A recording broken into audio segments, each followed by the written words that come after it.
Morning. I was reading a book this morning by Newberg and D'Aquili, which I've talked about before actually. It's a book called Why God Won't Go Away, which is a slightly misleading title, but it's about cognitive neuroscience and about psychology of consciousness and where certain kind of habits of thought come from, why the patterns of mind are the way they are, and why they lead to certain kinds of behaviours, I suppose. And in that one, the particular thrust is why we keep inventing these things called gods and these things called religions. And the basic thesis is that these are, if not natural responses to the cognitive conditions of our existence, then they have a very close relationship to that. Anyhow, the reason why I'm mentioning it now is because as part of that, they talk about what they refer to as the cognitive imperative. And that for me has some relationship to some of the discussion that's been happening here on YouTube recently in relation to Zappfe, philosopher kind of, and ideas that come out of him to do with the fact that we might be in some ways over-evolved, or at least our minds or our consciousness, our sense of being in the world might in some way be an over-evolved faculty.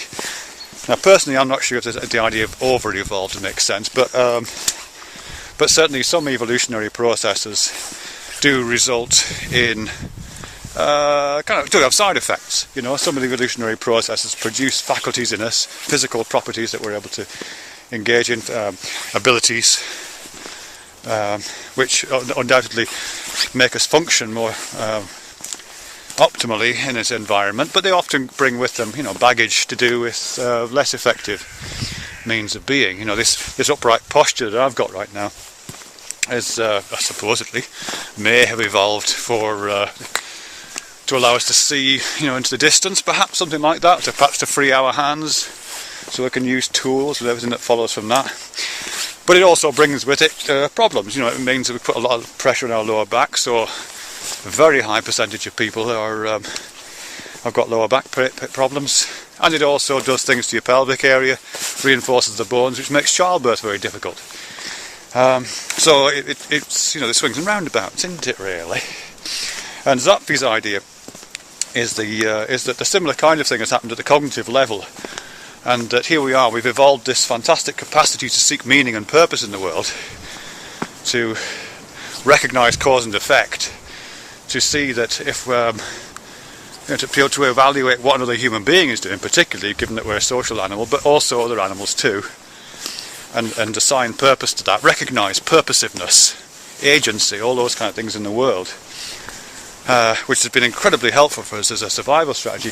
But it comes with the a kind of overactive, what Justin Barrett calls an overactive agency detector, or in other terms a kind of overactive way of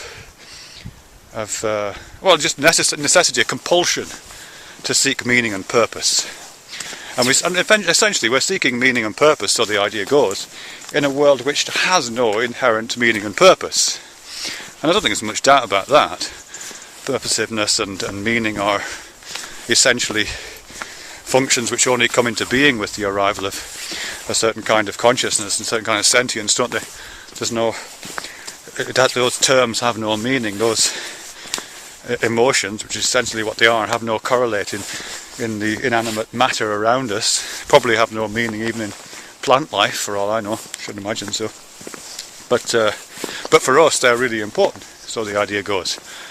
And when we don't have meaning and purpose, when we don't understand things that don't have meaning and purpose, life makes no sense, life has no purpose.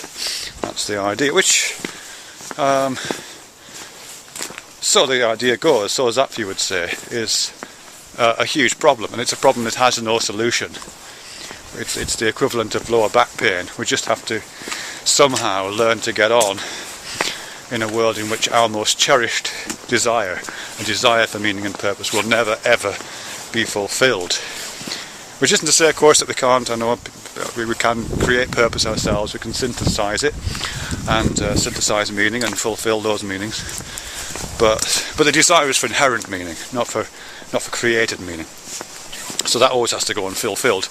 And so there's various strategies we might devise to cope with that. Now the reason why I'm mentioning that is because that's very similar in some ways to the cognitive imperative that Newberg and D'Aquili talk about in Why God Won't Go Away. They don't put it in quite those terms. They don't talk exactly about meaning and purpose, or purposiveness specifically, but they do talk about meaning and order and structure and wholeness and completeness. They're basically arguing that, and they're drawing on a whole kind of history of neuroscientific and cognitive research for this, but they're basically arguing that our what you might call our higher faculties, the capacity to use language and to do the meaning and purpose thing, those capacities are built on the back of basic bodily functions and the cognition which supports and correlates with those bodily functions. And the fact is, or appears to be at least, that in humans we experience the world as a singular thing. I look out through my eyes and I don't see a fragmented world with a bit of it over here and a bit of it over there. I see a joined up world, and it's a world which has a tightly meshed soundtrack. I'm not experiencing the sounds of the world as separate from the vision of the world. I live in one world. That's the binding process of and the bundling process of the human sensorium, isn't it? We do that. And there's some animals that doesn't happen with, by the way. I'm sure you know this. Rabbits don't have that. The brains of rabbits are divided so that so their world is inherently split. And snakes are different as well. The parts of the cognitive processes within snakes that correlate to smell, to olfaction, are functionally separate from the ones which correspond to sight. So the world they see is a different world to the one they smell, which is so alien to us that I just can't even wrap my head around that. But it's not for us. We unify these things and live, as I say, in a relatively joined up single world. And the theory goes that process, that single sensorium that we're embedded within and part of, is carried over into the higher faculties of meaning and understanding. So we have this inherent desire, this cognitive imperative, to see the world as a joined up place, see the world as a single place, to understand the world as a single place.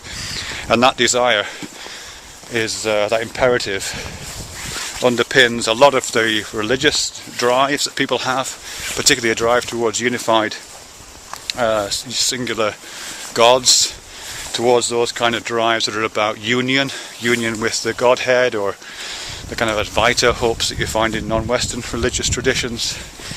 But you also find it in the kind of ambitions of certain kinds of approaches to science, grand unification theories of everything.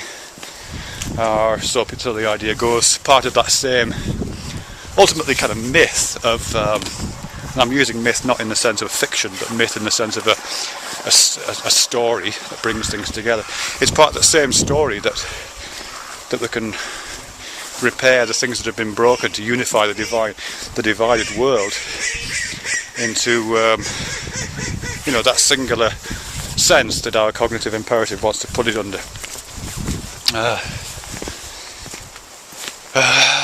And that's pretty much it. Well, the only thing I want to say beyond that, other than to draw attention or a parallel between Newberg and D'Aquili's cognitive imperative and Zappfe's this idea about the over-evolved human cognition, is the way that Newberg and D'Aquili developed that. Is they talk about it in terms of, how do we deal with that?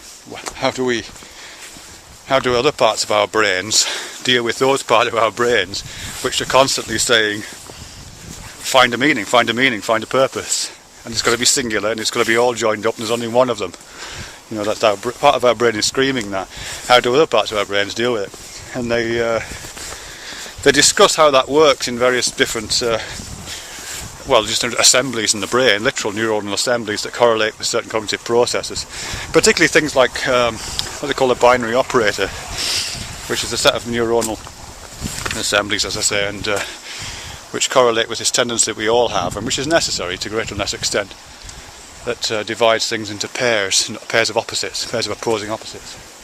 In, out, up, down, left, right, black, white, high, low, good, bad. We usually make spectra between those, but we have that idea hardwired into us on some level, literally hardwired. that one way to begin an understanding process on the world is to split it into pairs of opposing principles. And what Newberg and D'Aquili say is that the operation of the binary operator, the functioning of those processes, is one of the ways in which the cognitive imperative can be met, particularly in the formation of myth, which is through the binary operator divides the world into separate entities and then fuses them through the mythical stories. So the fights between good and evil, for example, is a good example of that. You know, we have this story about where, it just features in lots of Christian and non-Christian religious traditions, doesn't it? That one way to understand the world is this perpetual Manichaean struggle between the forces of light and the forces of darkness. And struggle itself is a form of story that unites opposites, isn't it? You know, if both opposites are united in the common continuance of this battle. So it's a single story that comes out of opposites. The other example they give is this as a disjunction between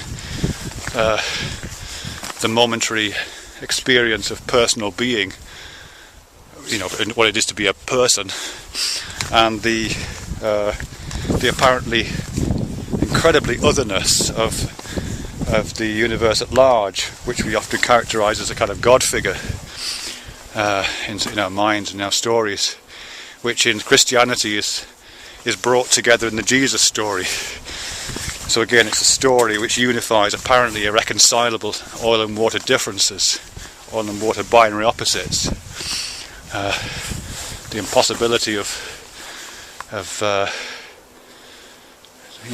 my own death in the mind of an enormous God, that kind of thing, is resolved through God coming to earth as a man, and all the various redemptive processes that operate within that story. It's just a story, you know, but it's a story that comes out of, could be said, a myth, which, like most myths, resolves opposites, which in Newberg and D'Aquili's terms are opposites formed through the functioning of the binary operator, neuronal assemblies, cognitive processes, which is in turn part of the mechanism by which the cognitive imperative, the inherent desire to find meaning and purpose in the world, is at least partially resolved by other parts of the brain.